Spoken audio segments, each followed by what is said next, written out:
संतों के अंदर, सन्यासियों के अंदर, हमारे जो मार्ग है उसके अंदर तो चाहे छोटा साधु आज ही साधु बना है, चाहे वो युवावस्था है, चाहे पूरी उम्र ले ली हो, अगर वो शरीर पूरा कर जाता है तो 16 दिन तक खूब भजन कीर्तन होते हैं, खूब जलेबी हलवा भंडारे होते हैं, रोना धोना नहीं होता हमारे, कोई विधान नहीं है रोने धोने का। और वही शास्त्रों में लिखा गया है, आप लोगों के लिए, कृष्णों के लिए भी ये लिखा गया है कि कोई जीव आत्मा आपके साथ में 4 दिन अगर प्रेम से रहती है तो उसे दुखी होकर के विदा नहीं देना चाहिए, उसको बड़े स्वागत और प्रेम से विदा देना चाहिए। जो भी जीव आत्मा आपके साथ में आई, आपके घर में रही, कोई भी संबंध बना के रही हो, उस जीव आत्मा को बड़े प्रेम और बड़े श्रद्धा से और भगवान की सौगात समझ करके उसका विदा देना चाहिए, ताकि वो भी प्रसन्नता से जीवात्मा अपने परमात्मा के चल, क्योंकि सभी परमात्मा का सेंटर एक ही है, घर एक ही है, वो परमात्मा का है। अपने घर में छोरी अगर सास रह जाए तो रोए तो ठीक है, लेकिन पीर जाती है ना रोनो चाहिए। आपका माँ बाप ने मिलने जाए तो खुशी खुशी जाना चाहिए, दूसरा ने पीर सास राणा नहीं ज्यादा छाती ना पिटनी चाहिए, क्या बचावे सास राणा समझना चाहिए भी आप पीर राणा की मारका 4 दिन आई है, हकीकत में तो पीर राणा की, वो तो बीच बीच में चली गई, बात अलग है, विधान बना दिया। जो ये जीव आत्मा है ये परमात्मा के घर की है, पीर इसका परमात्मा ही है, पिया इसका पिता, प्यारा, प्रीतम, कुछ भी तो नाम अनेक है, वो परमात्मा है। उस परमात्मा को छोड़ के जाको परमात्मा की कृपा से इस संसार मृत्यु लोक में जीव आता है और अनेक प्रकार के सहयोग बनते हैं कर्मों के अनुसार। जैसे जैसे जीव के कर्म होते हैं उन कर्मों के विधान से वो यहाँ आकर के रहता है, और जब ये जाना हो, इसको विदा लेनी हो, तब दुखी नहीं होना चाहिए। जिसको जाना है उसकी भी तैयारी होनी चाहिए, और जिसके यहाँ से जाना है उनको भी बड़ी प्रसन्नता के साथ, बिना छाती पिटे, बिना हेतोबा करे, बड़ी खुशी के साथ में उसको विदा दे देना चाहिए। भजन कीर्तन परमात्मा का नाम हाय तोबा करके, मेरो तेरो करके, फलान तो फलानियों नाम ले ले करके छाती पीट पीट के फिर रोते हैं। कोई कह माऊ, कोई कह बब्बो, कोई कह ताई, कोई कह काकू, कोई बहन, कोई भाभी, कोई पति, कोई पत्नी, जैसा भी जिसका संबंध है वो उसी का नाम लेकर के और छाती पीटता है। ये संबंध उसके झूठे हैं, ये संबंध उसके सच्चे नहीं है, ये सारे संबंध झूठे हैं। भजन बहुत प्यारा गाया था उस बेटे ने, माना सतगुरु मान जगाया है सखी, मेरे हे सखी सदगुरु ने जगा दिया। सखी जो है, सखी संसार में जिसको सखी बोल रहे हैं, कबीर साहब का भजन है, संतों की वाणी होती है, साधारण नहीं होती है। ये सखी कोई संसार में जो सहेला सहेली दोस्त फ्रेंड है, ये नहीं है, क्योंकि एक बड़ी समस्या है। समस्या ये है कि इस संसार में आकर के, इस दुनिया में आकर के, अगर देवता भी आए, भगवान भी आए, ऋषि मुनि भी आए, अवतार भी आए, कोई भी आए, इतना ही बड़ा वो महान पुरुष क्यों ना हो, अगर वो हमारे अंदर आके बैठ रहा है, अगर वो हमसे बात करना चाहता है तो उसको भाषा कौन सी बोलनी पड़ेगी? विचार करो। वो हमारी भाषा बोलेगा तो ही तो वार्तालाप होगी, तो ही तो हम उनको कह पाएंगे और वो हमारी समझेगा। अगर वो देवलोक की भाषा बोले, या स्वर्गलोक की, या बैकुंठ लोक की, या कोई ईश्वरीय भाषा बोले, अपना कोई संवाद नहीं हो पाएगा। अब मैं यहाँ पर जो भी बैठे हुए हैं मेरी ले लो, अगर मैं वो भाषा बोलूं ग्रीन देश की, चीन देश की, आप 2-4 मिनट तो सुनोगे, आपको क्या है, इससे तो कोई काम चलने वाला नहीं है। महाराज जी हमको तो वही सुनाओ जो हमारे पल्ले पड़े, जो हमारी समझ में आए, जो हमारी समझ में नहीं आता उसको फायदा क्या समझने का। तो कितना ही बड़ा महापुरुष हो जाए, जब वो भाषा बोलता है तो वो भाषा यही की बोलता है। जब सखी बोलता है, प्रेम बोलता है, स्नेह बोलता है, तो आप लोग ये समझ लेते हो सखी मैंने सिर्फ सहेली, और सखी मैंने जो आजकल के विकृत वासना, मोह, ममता और गंदा जो संबंध है उसको प्रेम कह देना मूर्खता है। ये संतों का प्रेम नहीं है। संतों के प्रेम के अंदर पहुंचने में बड़ा टाइम लगता है, बहुत टाइम लगता है। जब तक जैसे लोया और आग, लो और आग का संबंध बढ़ाओ तो सीधा नहीं बढ़ता है। लो को अग्नि के अंदर रखना पड़ता है और फिर उसको हवा देनी पड़ती है।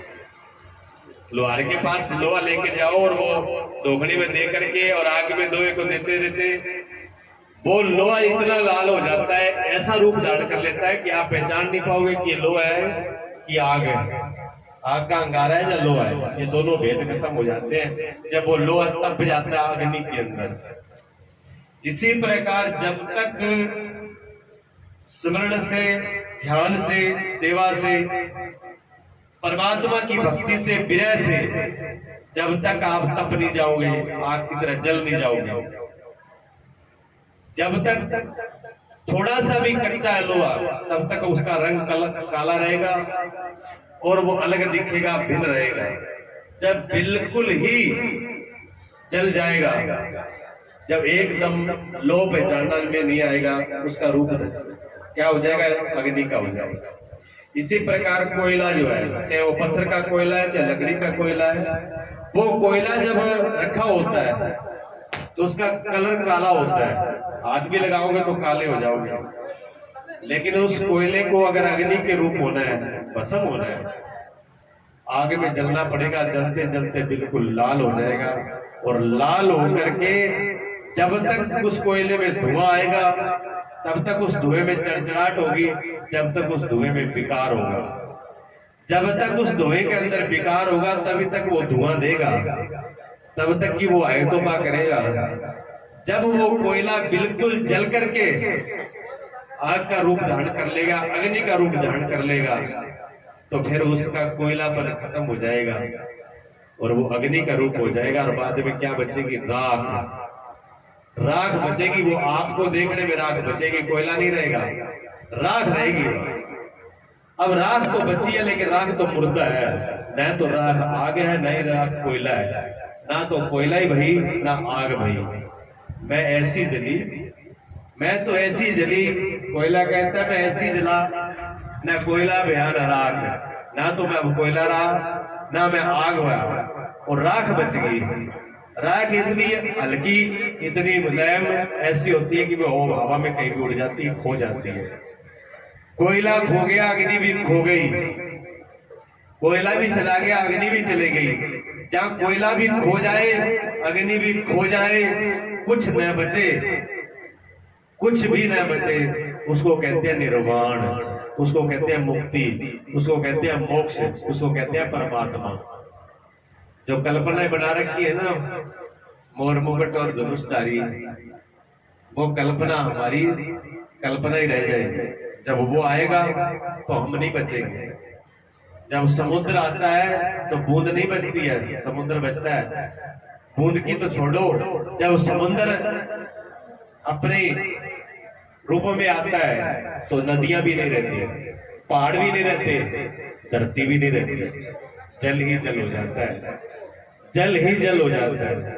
4 दिन पहले आपने देखा है जहां बारिश हुई है, पंजाब जैसा इलाका जहां कहीं बाढ़ सुनी नहीं थी, वह जल ही जल, पहाड़ों के पहाड़ जल में बह गए, मकान जल में बह गए, जीव जंतु पक्षी जल में बह गए। बड़ी बड़ी जो बैग करके दावा कर रखा था, ये एक एक इंच, एक एक डोली के लिए लड़ाई होती थी, एक एक मिनट पानी के लिए लड़ाई होती थी। वही राजनीतिक लीडर जो कहते थे हरियाणा और पंजाब को एक बूंद, हरियाणा और राजस्थान को एक बूंद पानी नहीं देंगे, वो पानी उनसे संभला नहीं, रोके नहीं रोका, वो पानी पाकिस्तान चला गया, हरियाणा और राजस्थान तो छोड़ो, वो पाकिस्तान की बॉर्डर पार गया, किसी के बाप की ताकत नहीं पड़ी, किसी लीडर की हिम्मत नहीं पड़ी कि उसको रोक ले। रोक पाया?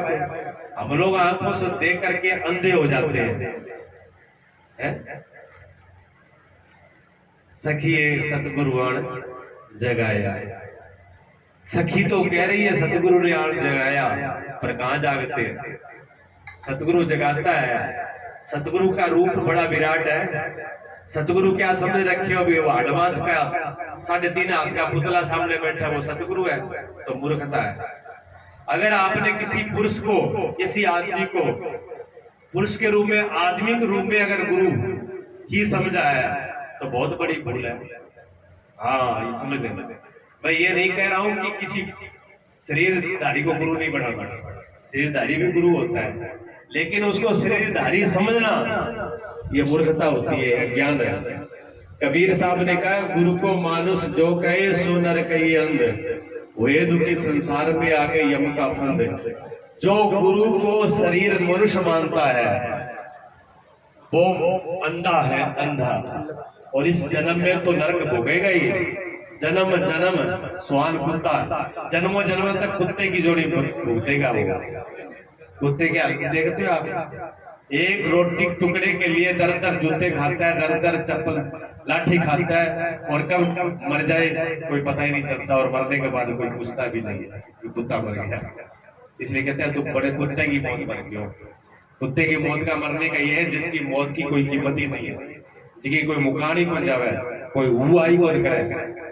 कागलो मर जाए नहीं, कागला मर जाए, पूरा गांव का कागला इकट्ठा हो जाए, सारा मुकान करे भी, सारा रोड़ा गल है, मर क्यों मारो कोई, ठीक है ना। और बंदर मरा हुआ देखा है आपने? बंदर मर जाए, आप पूरा गांव लग करके बंदर की बॉडी को उठा नहीं सकते। आप में दम नहीं है कि बंदर मर गया और आप उसकी बॉडी को उठा लो। बंदर फाड़ देंगे आपको। वहां बंदर ऊपर आके चारों तरफ घेरेबाड़ कर बैठ देंगे। बड़े बड़े रोड उधर है फिरोजाबाद में, बस रोड के ऊपर लट्ठे से खत्म हो गया, बिजली से खंबे से गिर गया था मर के। पूरा हाईवे रोड जाम कर दिया बंदरों ने, किसी की दम नहीं पड़ी कि उनको डाल दे। वो भी आए थे, भी हमारा सदस्य मर गया। आदमी 10-12 दिन बैठ करके उसके पीछे कुछ क्रियाक्रम करता है, नियम निभाता है। ये आदमी दिखाता है कि आदमी की कीमत है। आदमी गया, इंसान गया, ठीक है ना। आदमी की कीमत है। आदमी को पशुओं तरह नहीं डाला जा सकता। ये मनुष्य चोला है। मैं फिरोजाबाद में था, 4 साल पहले की बात है। गंदा नाला साफ किया जब योगी मुख्यमंत्री बने थे, उसके 1 साल बाद की बात। गंदा नाला जो था फिरोजाबाद का, वो आजकल मशीनें चलती है जेबीसी, उससे साफ किया तो 2 कंगाल आदमी के निकले। तो जेबीसी में ऐसे डाल करके लटका करके थाने में ले आए। मीडिया वालों ने फोटो कर लिया। वो फोटो तुरंत टीवी के ऊपर, पूरा थाना, पूरी पुलिस, विद्या अधिकारी सारे सस्पेंड कर दिए गए। ये आदमी का कंगाल था। आप जीबीसी से लटका के कैसे लेके आए? वहां से धो करके, गहरा साफ करके, लपेट करके वस्त्र में लेके आते। आप ऐसे कैसे लेके आए? इतना बड़ा विरोध हुआ था, पूरी पुलिस वहां की सस्पेंड कर दी गई थी योगी के राज में। ये आदमी है, इसकी कीमत है, लेकिन कब कीमत है? सखी सतगुरु आन जगाया, जाके तो अगर ऐसे आए और ऐसे ही चले गए तो फिर कोई कीमत नहीं है। ऐसे आए और ऐसे ही चले गए।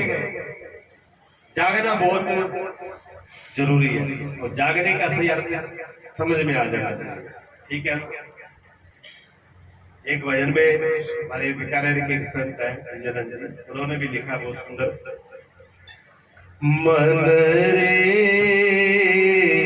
सतगुर आए जगायो, मन रे सतगुर आए जगायो,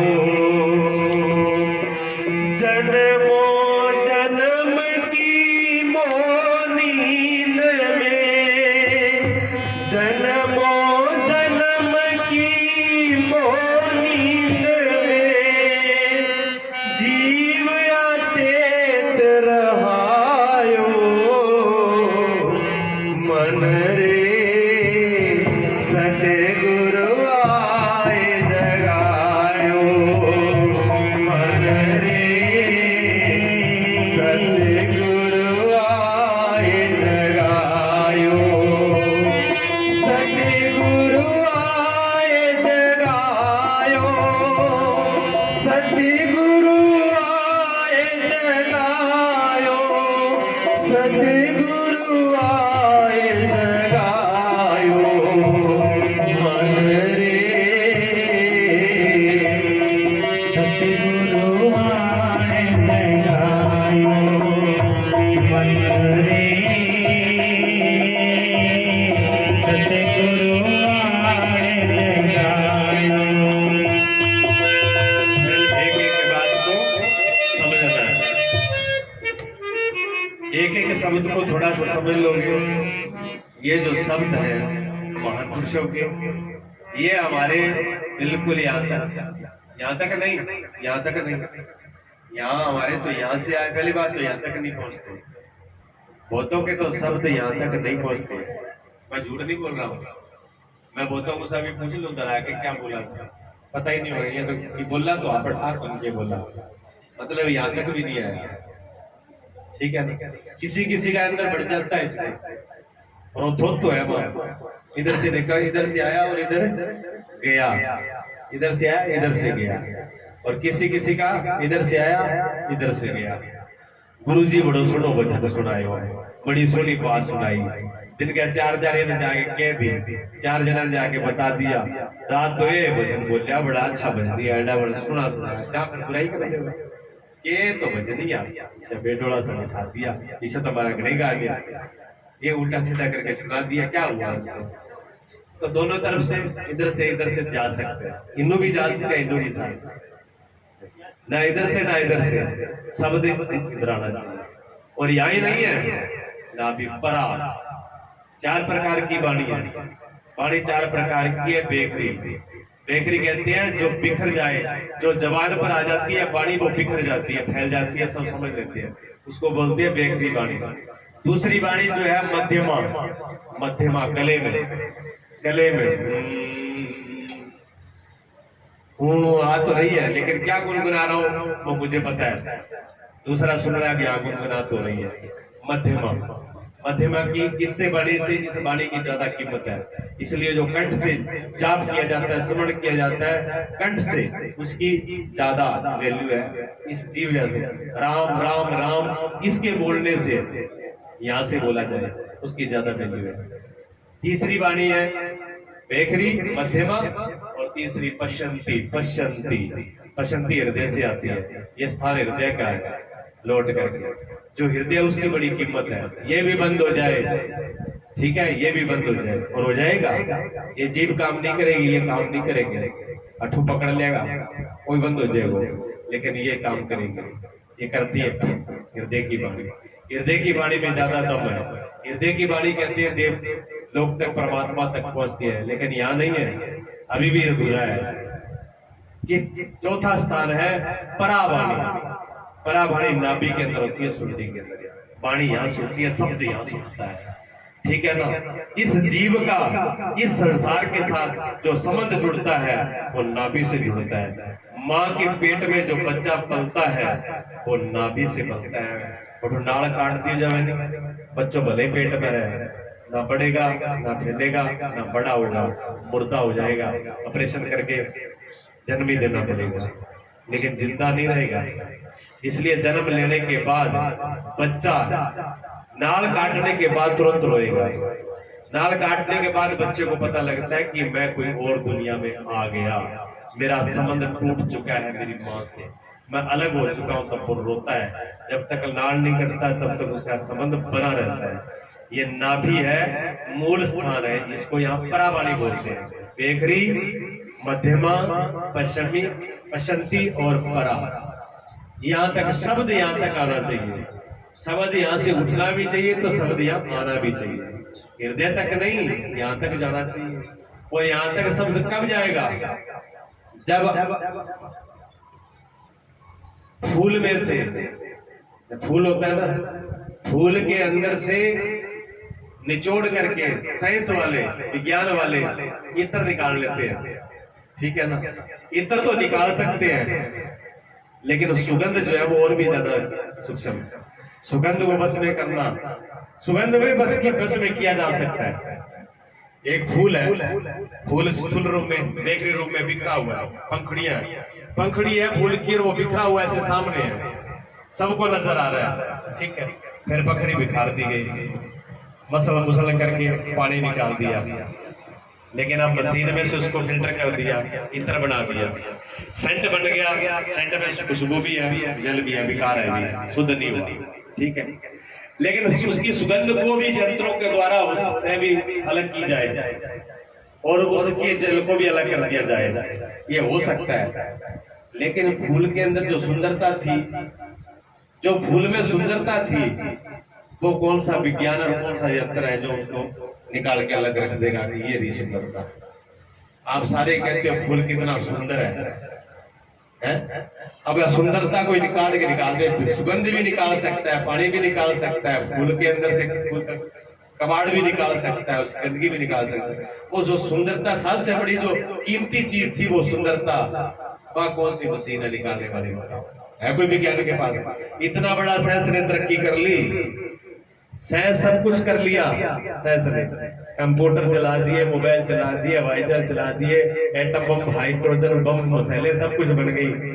लेकिन एक फूल की सुंदरता को अलग करके दिखा दे, हाथ में पकड़ा देगा, हाँ फूल की सुंदरता है, फूल ने नैरो कर दिया, सुंदरता नैरो कर दिया। है औकात? किसी विज्ञान की औकात नहीं है, ठीक है ना। ये परमात्मा की देन है, सुंदरता को करना। इसी प्रकार वाणी यहाँ तक सबकी समझ में आती है उल्टी सीधी, यहाँ तक किसी को, लेकिन यहाँ कोई सच्चा भक्त हृदय की बात जहाँ तो माँ समझती है, जहाँ पर सदगुरु समझता है, जहाँ पर परमात्मा समझता है। हर किसी की बात समझ में नहीं आती है, ठीक है ना। हाँ, हृदय की बात को समझना हर किसी की बस की नहीं होती। और ये जो परावाणी है, ये बिल्कुल वो सौंदर्य आखिरी निचोड़ है, ये तो वो खुद ही समझता है जो आखिरी निचोड़ पर पहुंच जाता है। शब्द वहां तक जाने चाहिए, जो बोला जा रहा है भजन के द्वारा, वाणी के द्वारा या पद्य गद्य से, कैसे भी वो शब्द हमारे हृदय तक, तो कम से कम यहाँ तक नहीं आए तो यहाँ तक तो आना ही चाहिए। अगर यहाँ आ गया तो आपके जीवन में 101% लिखवा लो, आपका जीवन बदलेगा। आप जैसे हो वैसे नहीं रह सकते अगर शब्द यहाँ आए तो। हम सब कुछ सुन करके, सत्संग में रह करके, संतों की वाणी सुन करके और भजन कीर्तन करके, पाठ करके, आप जो पढ़ते हैं पाठ, मैं पाठ तो घड़ा ही करा गुरु जी, पर मारे तो कोई फायदो को नहीं। क्या कहते हैं? कथनी कथे तो गोरखनाथ जी ने कहा, कथनी कथे सो शिष्य हमारा और वेद पढ़े सो नाती, रहनी रहे सो गुरु हमारा, हम रहता के साथी। कहते कथनी करे, जो कथा है, गाता है, सुनाता है, वो तो कहते हैं वो तो मेरा चेला है, ठीक है, ठीक है। जो को शास्त्र पढ़ा है, नहीं वेद पढ़ा है, किताबा पढ़ा है, पाठ करता है, कहते उससे मेरा कोई नाता नहीं, दूर का नाता है, वो तो पोतो है कि ठीक, लेकिन कौन गिनती करे? तो पढ़ने पढ़ाने वाले वेद शास्त्रों वालों की, किताबों वालों की तो गिनती है ही नहीं। यहाँ तो रहनी रहे सो हम रहता के साथ, रहनी रहना जानता हो, रहनी दूर है, ठीक है ना। कथनी यहाँ तक वाणी जो है शब्द समझ में आ गया, ठीक है, लेकिन कुछ अंदर आने दो, हृदय तक आने दो। जब हृदय में आएगी, हृदय तक जो आता है वो शिष्य हो पाता है। जिसके सदगुरु की वाणी हृदय तक आती है वो शिष्य हो पाता है। जिसकी वाणी कंठ और जिब्या वाणी पर रहती है, जबान पर, जो जबान पर सिर्फ कथता है और गले में जिसके रहती है वाणी, स्वर, वो अभी शिष्य वो नहीं हुआ। वो शिष्य होने की तैयारी कर रहा है, दीक्षा लेने की तैयारी कर रहा है, पर अभी शिष्य नहीं हुआ। जिसकी वाणी हृदय पे आ जाती है वो शिष्य है, और जिसकी यहाँ आ जाती है वो गुरु के चरणों में पहुंच गया। वो गुरु के रूप हो गया जो पराय में पहुंच जाता है। जो नाभि में पहुंच जाता है वो सतगुरु के यहाँ पर पहुंच गया। उसने सतगुरु को जाना, सतगुरु को समझा। ठीक है ना। मन रे सतगुरु आए जगायो। किसको कह रही है? जो सखी है ना, जो सखी उस भजन में बोला गया था, वो मन है। उसी मन को सुरता कहते हैं, उसी मन को चित्त भी कहते हैं, उसी को सखी कहते हैं, उसी को सहेली कहते हैं। हमारा मित्र और हमारा दुश्मन कोई है तो वो हमारा मन है। भगवान कृष्ण गीता में इस बात को स्पष्ट किया है। गीता में भगवान ने कहा है, अर्जुन तुम्हारा कोई शत्रु और मित्र नहीं है। इस मनुष्य का अगर कोई मित्र है तो वो मन है, और अगर कोई शत्रु है तो वो मन है। मन ही आपका शत्रु है। मन जब आपका विनाश की तरफ ले जाए, मन आपको फंसा दे, मन सत्संग को छोड़ करके अगर और की दुकान पर ले जाए तो है, ठीक है नहीं? क्या खा पी के सो जा के कर लो सत्संग। नशा में क्यों बेस उसको पहले ही है, थोड़ी और हो गया उसी ले ली, बाड़ी सी और पी ले के करा हो जाके सत्संग। अगर मन ऐसी जगह पे लेके जाए, मन अगर बुराई की तरफ लेके जाए, मन अगर चोरी की तरफ लेके जाए, मन अगर जारी की तरफ लेके जाए, मन अगर कुकर्म की तरफ लेके जाए, मन अगर अधर्म की तरफ लेके जाए, मन अगर कुसंगत में लेकर के जाए तो वो आपका दुश्मन है। यही मन, जब दूसरा कोई नहीं है, मन यही है। यही मन आपका मित्र आपको बनाना है, दुश्मन आपको बनाना है, आपके हाथ में है। यही मन जब आपको कहे कि स्मरण करो, सत्संग करो, महापुरुषों का संग करो, संतों का संग करो, सज्जन पुरुषों का संग करो, जहां पर परमात्मा की चर्चा चलती है वहां पर जाके बैठो। अगर ऐसी जगह उसका लगाव होता है और लेके जाता है, अच्छे व्यक्ति के पास बिठाता है, ये आपका मित्र हो गया। अगर आपको ये पूजा में, ध्यान में, स्मरण में, और अगर आपको अकेले में बैठ के भी आनंद आ रहा हो, चाहे स्मरण न होता हो, चाहे नाम जप न होता हो, चाहे पाठ पूजा न होती हो, एकांत में बैठ के आपका मन अगर प्रसन्न है, मस्त है, इतना मस्त है कि वो कहे कि अब कुछ नहीं चाहिए, ऐसा लगता है कि मैंने सब कुछ पा लिया, तो वो मन आपका मित्र है। वो अब आपसी दिशा में हो, गलत दिशा में नहीं हो। अगर वो मन खाली जब बैठे, अकेले बैठे और कोई नहीं है आपके पास, और मन के अंदर 100 तूफान उठे, अब तो वो कर लो, इतनी देर में तो काम कर गया हुआ, भैंसना नहीं दिया हुआ, दूध काट लिया हुआ, खेत में जाइए हुआ, अरे काट लिया मैंने किया तो फोन ही मिला ले, पानी बात ही कर लिया 2 मिनट। अगर वो चक नहीं लेने देता आपको, जहाँ फोन में उंगली चल रही है, जहाँ किसी पड़ोसन से उंगली चल रही है, जहाँ आपको मन कहीं दूसरी जगह भटका रहा है, वो मन आपका दुश्मन है। इसलिए संबोधन किया मन रे। मन का स्वरूप क्या है? संकल्प और विकल्प। मन के अंदर संकल्प विकल्प जो आपके अंदर वृत्ति चल रही है, क्या करूं क्या ना करूं, अच्छा बुरा, ये चाहिए वो चाहिए, अच्छा है ये माना है, ये मित्र है, ये दुश्मन है, राग है, द्वेष है, मान है, अपमान है, शक्ति है, कर्मी है, लाभ है, हानि है, घाटा है, जो झंझट पाल रहा है ये मन, ये सारे रूप मन के अंदर होते हैं। इसलिए मन ही को संबोधित किया है, मन की तरफ इशारा किया है कि मन को समझ लो, मन कहीं गड़बड़ ना कर ले, मन से कहीं भ्रमित ना हो जाए हम, तो ये मन है। अब कहते हैं सदगुरु आए जगायो, मन रे सदगुरु आए जगायो। ये कौन कह रहा है? जीव जो है, आत्मा शुद्ध है। आत्मा जब शब्द आ जाता है तो आत्मा में, परमात्मा में, आत्मा में सदगुरु में, आत्मा में और परमात्मा भगवान में कोई अंतर नहीं है। आत्मा में कोई जन्म नहीं है, कोई मरण नहीं है, कोई छोटा नहीं है, कोई बड़ा नहीं है, कोई सुख नहीं है, कोई दुख नहीं है, कोई हानि नहीं है, कोई लाभ नहीं है। आत्मा के अंदर कुछ भी नहीं है, वो समानता आत्मा सबके अंदर है। लेकिन जीव आत्मा में और आत्मा में अंतर है।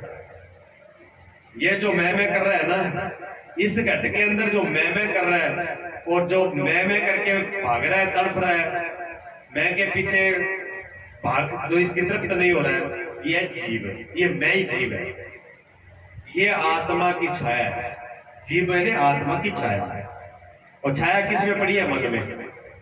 यानी मन और आत्मा की छाया मिलकर के जो छाया बनती है उसको जीव कहते हैं। पूरे रूप में अंतःकरण, अंतःकरण मन बुद्धि और चित्त अहंकार सबको मिला करके, लेकिन मन शीशे की तरह मन के अंदर जो आत्मा की छाया पड़ी, प्रतिबिंब पड़ा, उसका नाम जीव है। वो जीव जो है वो मन से कह रहा है, मन ठीक है। अब सदगुरु ने जगा दिया, अब तो शांत हो ले। सदगुरु ने क्या जगाया? जागना क्या? थोड़ा सा जागना समझ लो। जागना क्या होता है? नींद और जागने में फर्क क्या है जी बताओ? नींद और जागने में क्या फर्क है? अच्छा, नींद में थे मर जाओ? जो आदमी नींद में होता है मर जाता है क्या? क्या वो इंसान नहीं रहता? नींद में सोया इंसान नहीं है? बताओ तो। बोलो ये मुंगा सो गया, बैठे हो क्या? बिजली उठ गई है? बात थोड़ी गहराई है, लेकिन समझोगे तो आ जाए कोई बड़ी गाली। परमात्मा ने सब कुछ दे रखा है, आपके अंदर दिल दिमाग सारों के बिठा रखे, मेरे यूज कर लो। जल चढ़ा रहे पहले कचरों, ये संसार वाला कचरा बहुत ज्यादा चढ़ाया हुआ है, इसलिए बात समझ में कम आ रही है, ठीक है ना? नींद आने के बाद में क्या इंसान नहीं रहता है? रहता है। नींद आने के बाद में अगर मैं सुनते हूँ, मतलब नींद आई है, मैं सो रहा हूँ और मैं गहरी नींद में सो रहा हूँ, मान लो, तो थे ये कहूंगा कि गुरुजी को नहीं जा, गुरुजी कौन सुनते हैं? या कोई बुढ़ो सुनते हैं, ऐसा बोलोगे? क्या बोलोगे? गुरुजी सो रहे हैं, ये तो बोलोगे। जब गुरुजी सो रहे हैं इसका मतलब गुरुजी मौजूद है ना। गुरुजी सो रहे हैं तो गुरुजी मौजूद है। गुरुजी मौजूद होते हुए भी आपकी बात को सुन नहीं रहे, आपको जवाब नहीं दे रहे, इसलिए क्या है? गुरुजी वहां पर नहीं है। दोनों बात ऐसी दौड़ लग रही है। आप ये नहीं कह सकते भी मुर्दा सो रहा है, आप ये नहीं कह सकते भी कोई को सुनते उठा है। अगर मैं सो रहा हूं तो आप ये बोलोगे गुरुजी सो रहे हो। दूसरा आदमी कहेगा गुरुजी सो रहे हैं तो आप बोलना अगर जवाब क्यों बोल दिया? जवाब देना चाहिए। जवाब किया दिया, सुनते हैं जवाब कर दिया, जाग जाएगा तो जवाब देगा। तो जवाब जागा हुआ देगा, जब तक सो रहा है तब तक जवाब नहीं आएगा। अब फर्क क्या है जागने और सोने में? जागने और सोने में क्या चीज सो रही है, क्या जग रही है? उसके अंदर कुछ सो रहा है, कुछ जग रहा है, कुछ सो रहा है, कुछ जग रहा है। सही पूछो तो कुछ भी नहीं सो रहा, सही पूछो तो कुछ भी नहीं सो रहा है। कुछ चीज से, कुछ हमारे शरीरों के अंग से, कुछ हमारी इंद्रियों से हमारी आत्मा का संबंध हट गया, बस इतना ही होता है और कुछ नहीं। गहरी नींद के अंदर शरीर से संबंध हट जाता है। और क्या होता है? डॉक्टर ऑपरेशन करता है तो क्या करता है? बेहोश होकर संबंध हटा दिया, हार्ट अटैक करवा दूंगा, संबंध हट गया और कुछ नहीं हुआ, ठीक है। गहरी नींद में सिर्फ संबंध हट जाता है, और गहरी नींद में मन से और बुद्धि से संबंध हट जाता है। लेकिन सपने में, सपना लो विचारो है, सपना में रोड़ो बिचाड़ा है, बिल्कुल गहरी नींद है तो कोई समस्या को नहीं, बढ़िया मस्त है, मुर्दा मस्त है, तो मुर्दा और कोई है वो भी बोले की है पर लई है, कोई समस्या को नहीं। और जाग्यो तो जागो तो फिर ही तो ये समस्या गठ है, समस्या बिचाड़ा है ना, तो वो गहरी नींद का माया और ना ही वो जागत है, वो है जुंजाल में।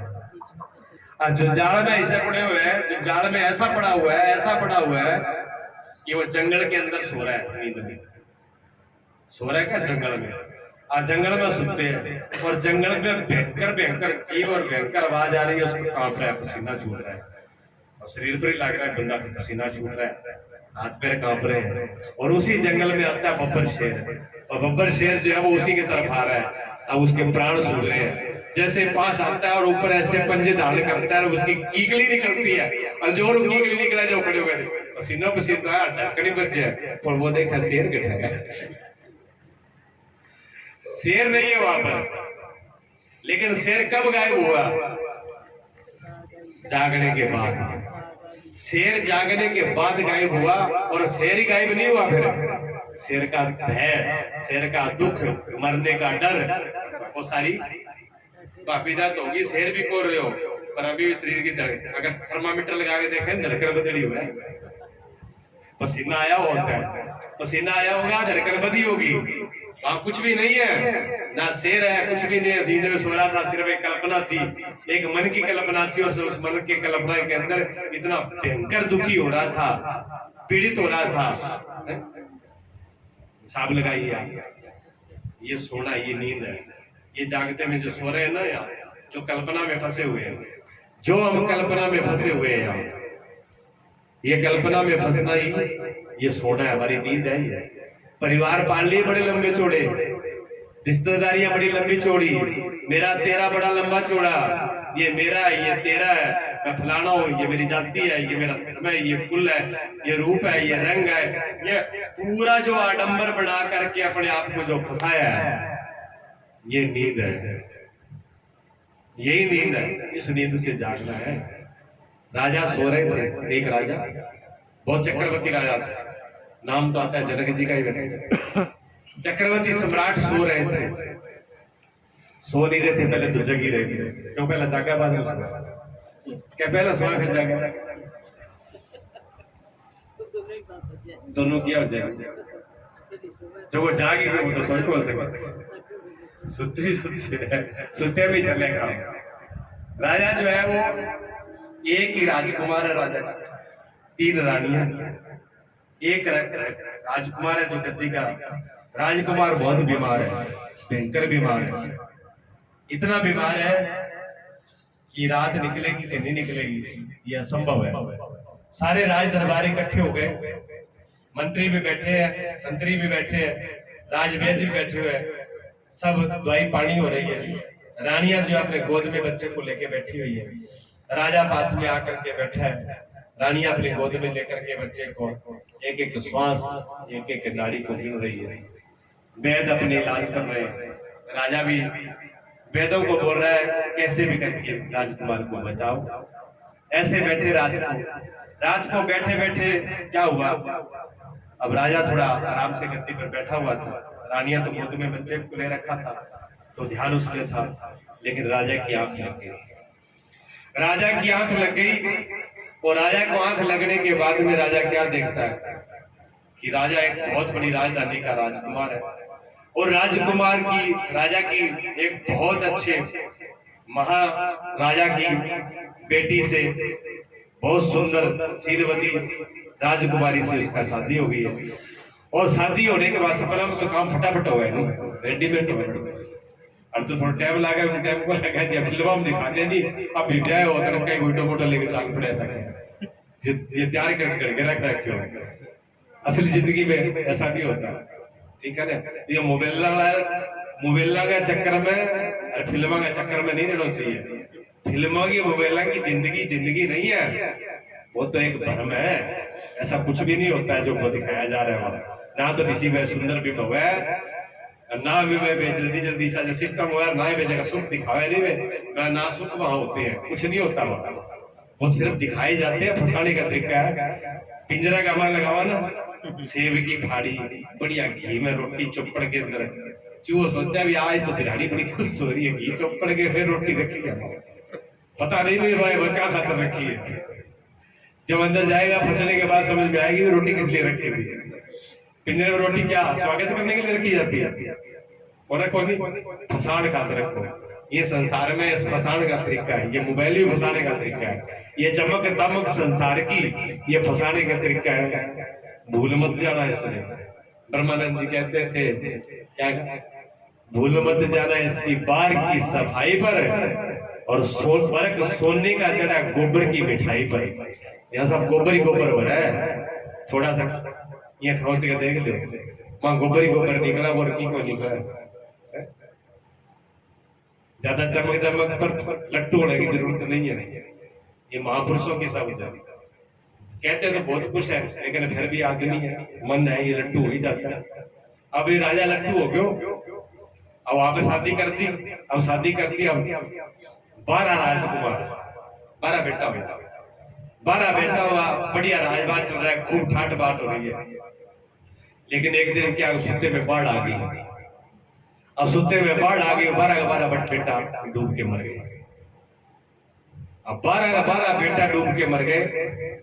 अब राजा वहां पर बैठा है, रानी वहां पर बैठी है और रानी वहां पर रो रही है। अरे क्या सपने के अंदर, सपने में रानी रो रही है, राजा बैठा है, बड़ा दुख मना रहा है, अफसोस मना रहा है, 12 बेटा मर गया। रानी छाती पीट के रोए, मेरा 12 राजकुमार मर गया।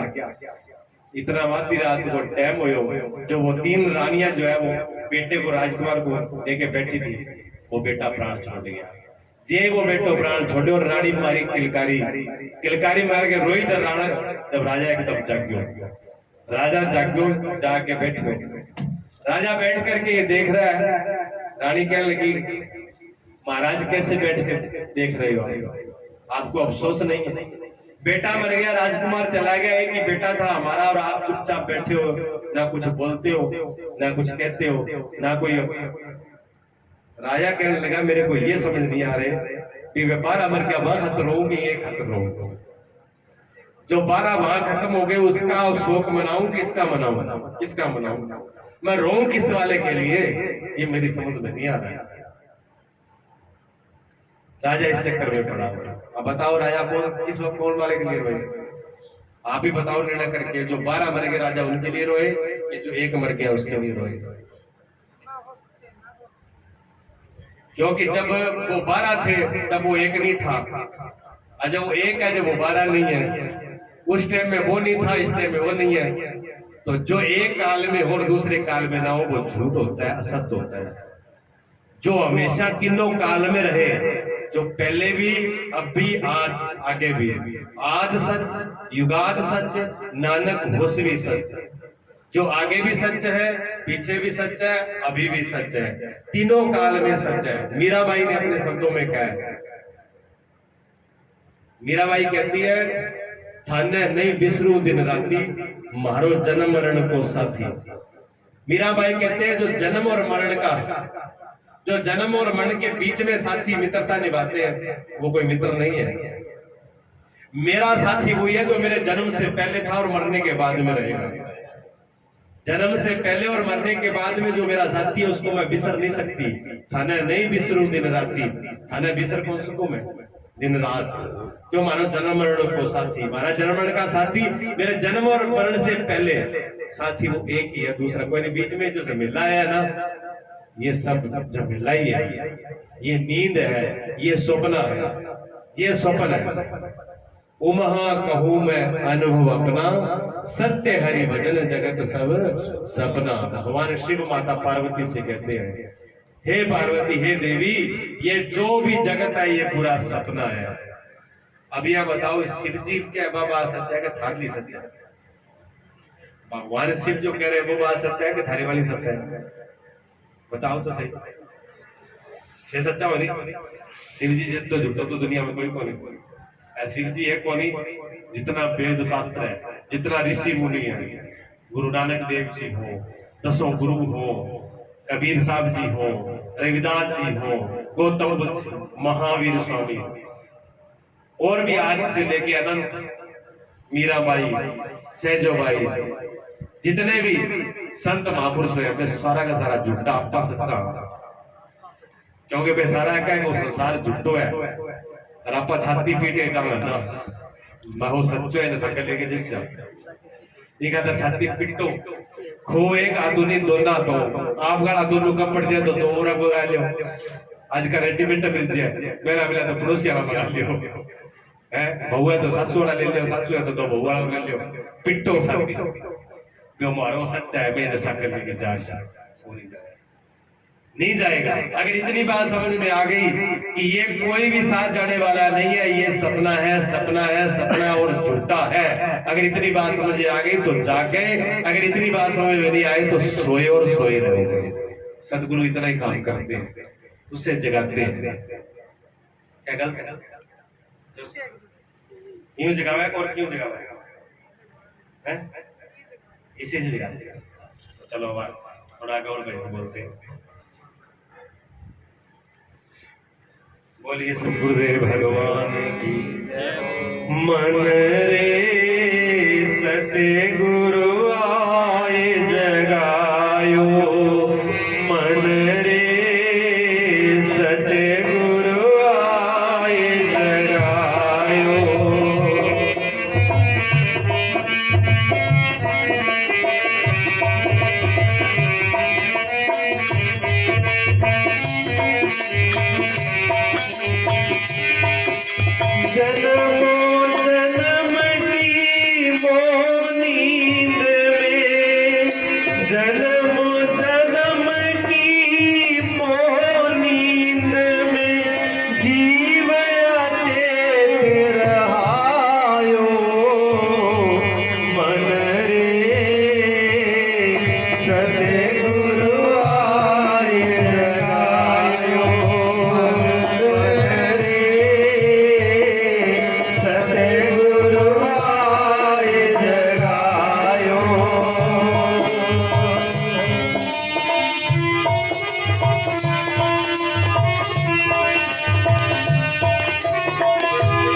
सतगुरु आए जगायो।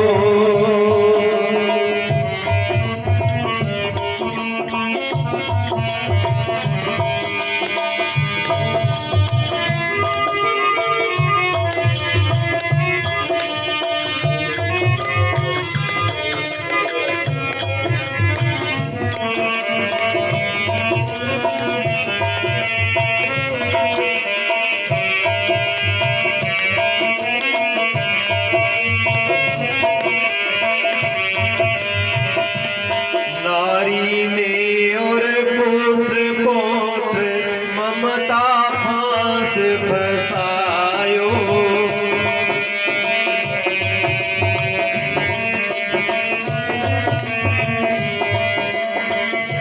नारी ने और पुत्र पौत्र ममता फांस फसायो।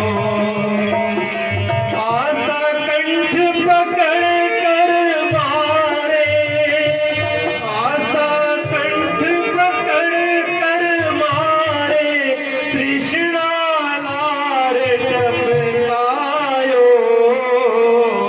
मन रे सतगुरु आए जगायो। मन रे सतगुरु आए जगायो। मन रे सतगुरु आए जगायो।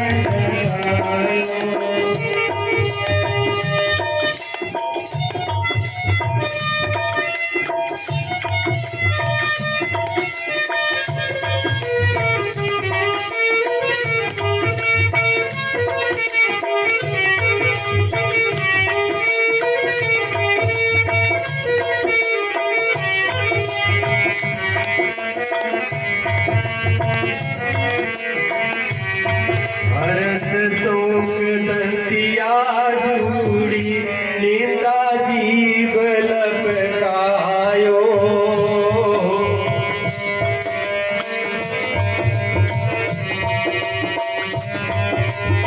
हर्ष शोक दंतिया जूड़ी, निंदा जीव लपटायो।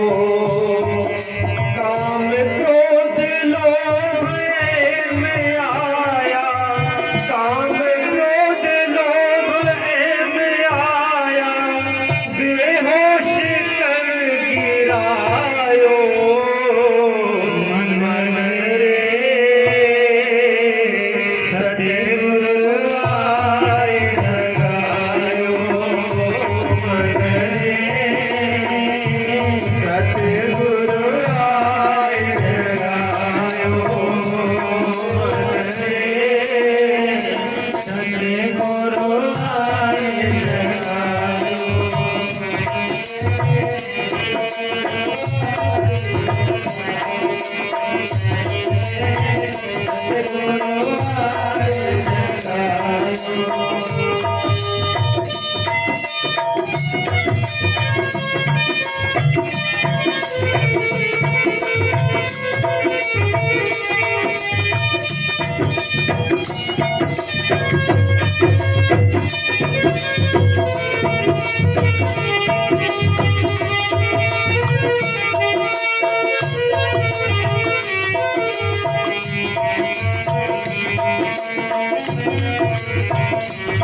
सबद जड़ी गुरु घोट पिलाई, तब होश में आयो। सबद जड़ी गुरु घोट पिलाई, तब होश में आयो। सबद जड़ी गुरु घोट पिलाई, तब होश में आयो।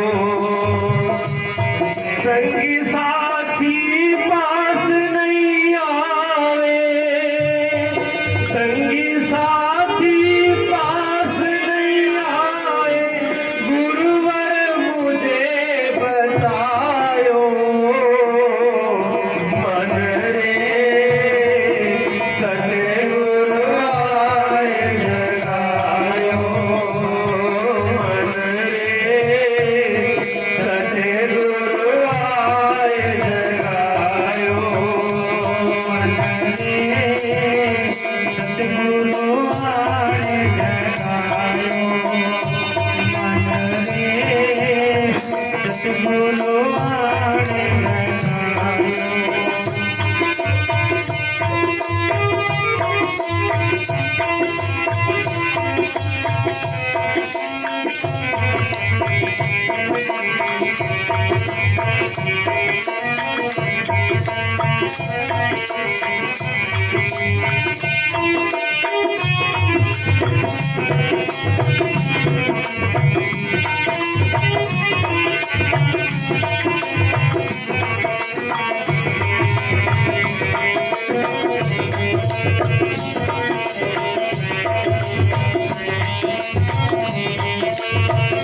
कृपा कटार मेरा के खड़ग ले सिंह जो गरज लायो महेशानंद जी रण भीतर जूझे महेशानंद जी रण भीतर जूझे शत्रु मार गिरायो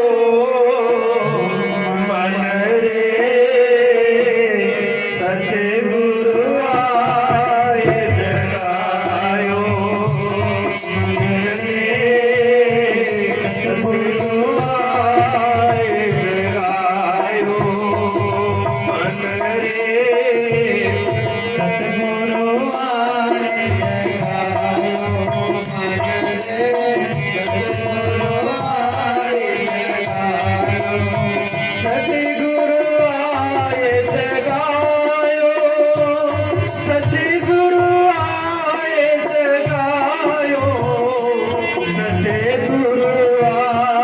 जगायो मन रे सतगुरु आए जगायो मन रे सतगुरु आए जगायो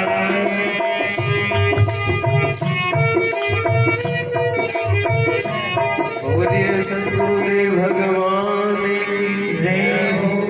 अब भजन का अर्थ तो बहुत था, लेकिन अब टाइम ज्यादा हो रहा है। शास्त्री जी सुनाएंगे, पूरा भजन अर्थ मैं करे सुनाऊंगा। यहाँ तो तक कोई समझ में आएगी होगी। उसमें पूरा भजन में दिया हुआ है कहाँ कहाँ पर नींद में सो रहा है, किसी किसी का सुलझा हुआ है, कैसे छुड़ा रहा है, गुरु ने कैसे छुड़ाया, कैसे पहुंचाया, सारी कहानियां।